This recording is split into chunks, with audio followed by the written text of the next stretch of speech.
여러분 안녕하십니까, 진성호입니다.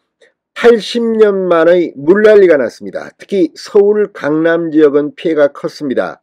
자, 어제 서울에 엄청난 폭우가 내린 가운데 윤석열 대통령은 어제 밤새도록 한덕수 국무총리, 이상민 행안부 장관, 오세훈 서울시장 등과 긴급한 전화회의를 하면서 상황을 챙겼습니다. 자, 장마도 끝났는데 이런 폭우가 쏟아진 것은 이 기후 이상 때문인 것으로 보입니다. 그러나 문제는 이걸 앞으로 어떻게 해결하느냐는 겁니다. 자, 이렇게 천재지변으로 난리가 나자 민주당이 한 것은 역시 윤석열 대통령을 겨냥한 것이었습니다. 윤석열 대통령이 보이지 않는다는 겁니다. 그러면 윤석열 대통령이 보이려면 밤새 윤 대통령이 다녀야 합니까? 물론 오세훈 서울시장은 어젯밤 오늘 새벽부터 계속해서 현장을 누비고 다니는 모습들이 포착됐습니다. 그런데 문제는 이걸 가지고 대응하는 민주당의 태도입니다. 자, 80년 만의 엄청난 비로 이렇게 서울 지역에 피해가 급증한 가운데 이게 왜 그랬겠습니까? 자, 오세훈 서울시장 2011년 이미 이 서울의 이런 이 홍수 대책을 마련하려고 했는데 이게 박원순 시장이 들어오면서 어그러지기 시작했습니다. 그러다가 계속해서 물난리가 나자 박원순 당시 서울시장은 2015년 1조 4천억을 들여서 대대적인 대책을 발표하게 됐습니다. 이게 하루아침에 되는 건 아닙니다. 자, 지금 민주당 의원들, 민주당 인사들의 공격을 보면 다분히 감정적입니다. 청와대에 있었으면 됐을 텐데 왜 청와대를 나와가지고 이 물난리냐? 왜 서초동 아크로비스타 자택에서 전화통화를 하느냐, 뭐 이런 비판인데 이건 다릅니다. 자, 지금 윤석열 대통령의 이 집이 있는 서초동 아크로비스타도 지금 뭐 엘리베이터에 물이 넘치고 이런 이 현상들이 보도됐습니다만 아무튼 이걸 대하는 태도는 과학적이어야 합니다. 지금 민주당의 이런 태도. 자, 어젯밤 이 밤새 한덕수, 오세훈 등과 통화했던 윤석열 대통령 오늘 오전 일찍 세종시에서 하기로 했던 국무회의를 전격 취소하고 서울청사에서 관계기관 대책회의를 열었습니다. 중대본 회의를 한 겁니다. 자, 아무튼 중요한 것은 진정성과 과학입니다. 앞으로 어떻게 해야 할 것인지를 정하는 겁니다. 민주당의 정치 공세, 요즘 뭐 민주당은 물 만난 것 같습니다. 이러니 민주당은 야당 체질이라는 생각이 듭니다.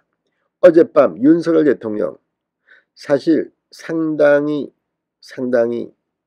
뜨겁게 일했습니다. 진성호의 직설 시작합니다.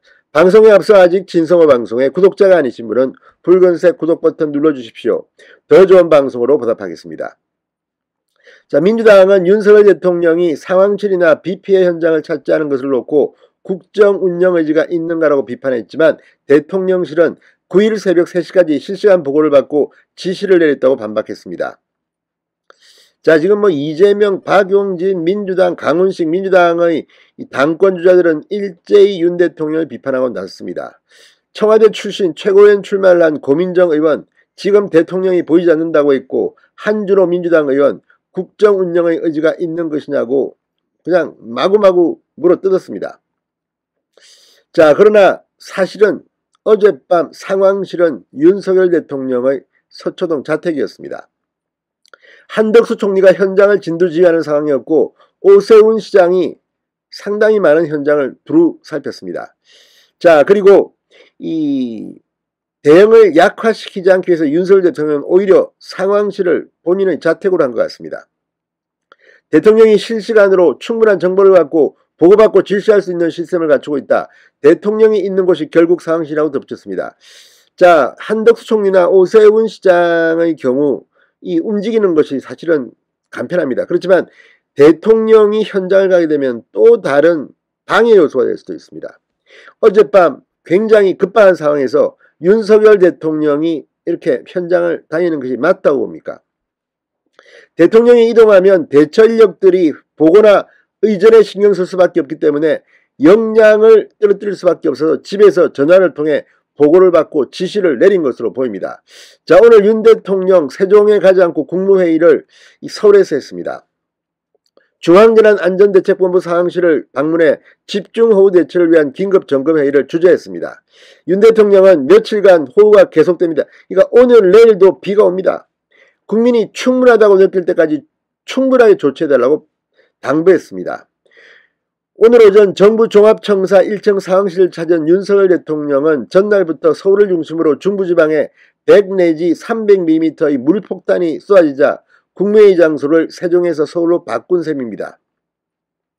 자, 윤 대통령은 행안부를 중심으로 비상대비 태세에 돌입해 피해 최소화 노력을 하고 있지만 며칠간 호우가 계속되는 만큼 긴장을 갖고 총력 대응해달라고 당부했습니다. 특히 산사태, 취약지역, 저지대, 침수지역에 대한 선제 조치를 실시하고 비상상황에 따른 도로 통제 정보를 주민들께 신속히 안내해 혼란과 불편을 최소화해달라고 했습니다. 자, 아무튼 이번 집중호우는 지금 역사상 최고 기록을 갱신할 만큼 어마어마한 천재지변이 일어난 겁니다. 그렇지만 이제 이번 사태가 진정되면 과학적으로 대비를 해야 합니다. 침수 피해는 서울 전역에서도 발생했지만 특히 한강 이남 지역을 중심으로 피해가 컸습니다. 강남역 일대에는 항아리 지형이기 때문에 늘 이 홍수에는 속수무책이었습니다. 자, 이 서울시 이미 1조 4천억을 투입한 적이 있습니다. 자, 박원순 시장 시절입니다. 2015년부터 강남 지역 배수 대책을 추진했지만 효과가 없었다는 그런 평을 받고 있습니다. 2015년 강남역 일대 및 침수 취약지역 종합배수 개선 대책을 발표한 바 있습니다. 자, 서울시가 강남역 등 33개 주요 침수 취약지역 및 수방시설 확충사업에 투입을 발표한 총 예산은 1조 4천억 규모였습니다. 자, 아무튼 이걸 보면 지금 누가 누구한테 비난을 퍼붓느냐는 말도 있을 수 있습니다. 그럼에도 불구하고 윤석열 대통령과 오세훈 시장 당당하게 그냥 일을 하시면 됩니다. 이 천재지변은 당장 막기는 힘듭니다. 중요한 것은 그 다음 스텝입니다. 이제 이번 사태가 진정되고 나면 보다 효과적인 과학적인 대책을 수립하면 됩니다. 아무튼 어젯밤 대단했다고 합니다. 민주당 그냥 앉아서 비판만 하면 되는 편한 야당으로 계속 존재하기 바랍니다. 진성호의 직설이었습니다. 여러분 감사합니다.